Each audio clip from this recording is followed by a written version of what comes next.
Well, we got Jimmy Johnson in with us to take a look at the coaching staffs around the league and tell us which ones should resolve to do better next year and which ones did a good job this season. Yeah, Kurt, when we looked at the different coaching staffs, throughout the league, we were looking at expectations, talent, and injuries to a degree. But the good coaches, they overcame the injuries with some of their backups and the way they adjusted.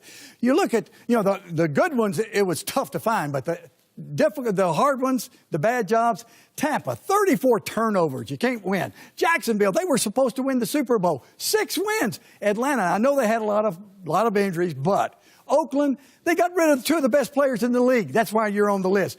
Denver, 2nd year in a row with a losing season. That's why you're on the list. Who did well? Well, a bunch of them. Now, Indy and Houston could be on this list, but look at the Bears. Vic Fangio did a great job with that defense. Hey, they could win it all. Pete Carroll may have won, Coach of the Year. He did the best job that I think any time he's been there.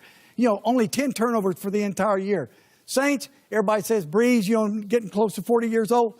It's their defense that put them up here.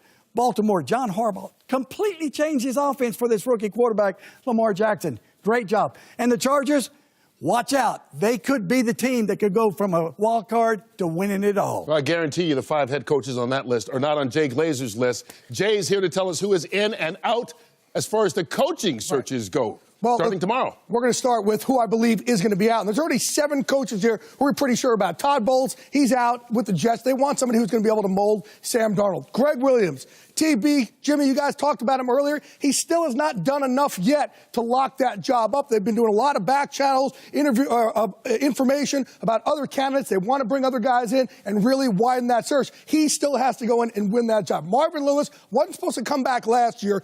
The owner convinced him with a 2-year contract, but it looks like this will be his last year with Cincinnati. Vance Joseph looks like he's out there in Denver. John Elway still is even talking about bringing Gary Kubiak back just as offensive coordinator. Joe Philbin, we already know he's out. They actually may go to Pat Fitzgerald, who's a college coach, to bring him in for an interview, even though they've had 2 interviews this week. Dirk Cutter out there with the Buccaneers. The Buccaneers always like to try and make a splash with their coach. Even last year, and people don't know this, they dabbled with Jim Harbaugh a little bit. They're going to try and make a splash with that opening. And Steve Wilkes, he'll be one and done here with the Cardinals.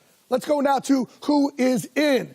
Mike Tomlin, you guys talked about the Steelers. Hey, look, you got to look at the whole body of work. Like Mike Strahan said earlier, they've had a very odd year. I do believe Tomlin's in. Jay Gruden, he's not the issue there. So many other problems there. Ron Rivera, there's been chatter there. I think he's good. And Dan Quinn, he's back, but he'll make some changes there on his staff. Matt Patricia, also good in Detroit. And then time will tell. Okay, we're going to start down here. Doug Marrone, Jimmy just talked about him. Got to see what happens there. Adam Gase, he's a wild card. I do think that these owners get very emotional. It depends what happens today. If he's out, he'll be a very hot candidate. And then John Harbaugh. Guys, this is really the wild card of all of it. Even though the Baltimore Ravens said, he's going to be back next year, they tried to work out a contract this week. Didn't happen.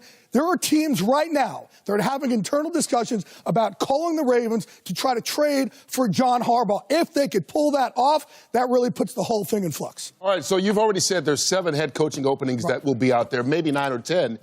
Who are some of the guys who are the candidates to replace him? Well, I'm not going to really go into the college guys, just guys in the NFL right now. We're looking for these offensive assistants. Josh McDaniels, even though he jilted the Colts last year, the Packers, he's been very heavily linked to them. Everybody wants that next Sean McVay or Matt Nagy. Zach Taylor, you may not know him. He's the quarterback coach for the Rams. His name is really picking up a lot of steam this week, and Sean McVay's really been pumping him up. Eric Bieniemy, he is the guy who replaced Nagy down there with Kansas City, does a great job with Andy Reid. Todd Monken, even though they're going to be out there, the head coach is going to be out, his name is starting to be big. He's the offensive coordinator with the Buccaneers. Defensive assistants, you want a guy, Vic Fangio is an older guy, but you want to bring an attitude in, you go for a guy like that. Brian Flores had some interviews last year. He is with the Patriots right now. And former head coaches, Jim Caldwell, Chuck Pagano, already interviewed for the Packers head coaching job this week. Mike McCarthy is going to line up interviews this week as well. And Adam Gase, like I said earlier, if he is out, he will skyrocket to the top of a lot of lists.